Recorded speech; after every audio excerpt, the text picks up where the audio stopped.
listen to reason? Will you open your eyes? All right, so we have calls lined up. Okay, let's see. So we're going to start with Sunan in Goose Creek, South Carolina. Are you there? Yeah, this is Susan. Can you hear me? Oh, Susan. Oh, they miss. Yeah. Okay. It sounds like typo land. Yeah, Yeah. looks like it. How are you doing today? Okay. I'm doing all right for my circumstances. My dad died suddenly. Oh, I'm sorry to hear Yeah, that. sorry about that. Like the day before I lost my job. Oh, wow. And next week my husband is going out to sea.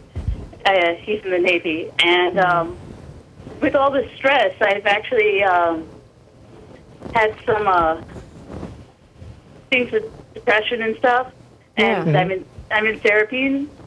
But this actually speaks more to last week's topic where they were talking about how kids make imaginary friends.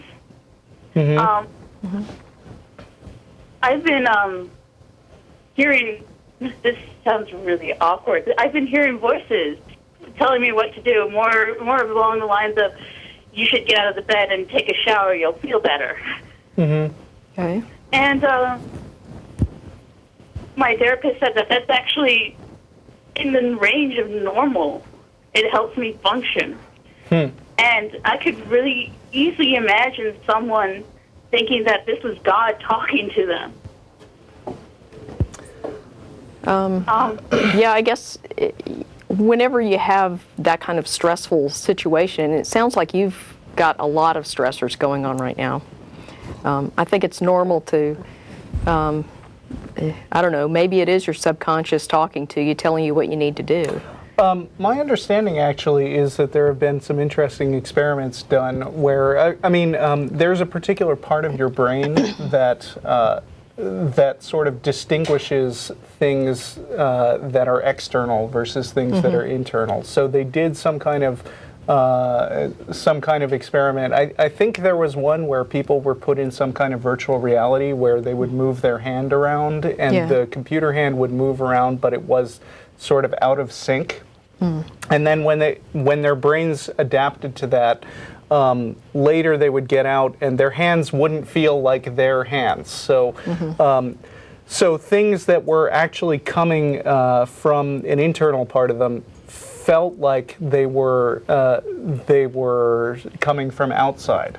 And a lot of people, from what I've read, experience that similar sort of thing where they come up with ideas, but the ideas seem disembodied from themselves. Does that make any sense? Yeah, that makes a lot of sense. But if it is God, ask him to, I don't know, I need cure cancer or something like that. Well, I also am a lucid dreamer, and I don't do it all that often, so I ask sort of myself to manifest the voice in my head, and when I turned around in my dream, it's just me. And the other me says, who do you think it was, God? Yeah, it's funny. Yeah. Well, I'm glad to hear that you're doing some constructive things to work through the stresses that you have and the losses that you've had recently. I've been through some job losses in the last couple of years, and I know that it is a really rough time for people. Yeah,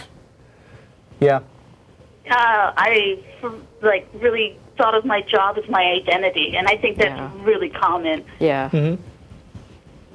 And it's like losing part of myself. I totally understand that.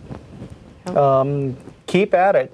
I mean, I hope things turn up for you soon. All right. Yeah, I'll probably email you guys later and about stuff. Okay, sure. I'll get off the line. All right. Thank you for calling. Thanks for the call. Bye. Bye.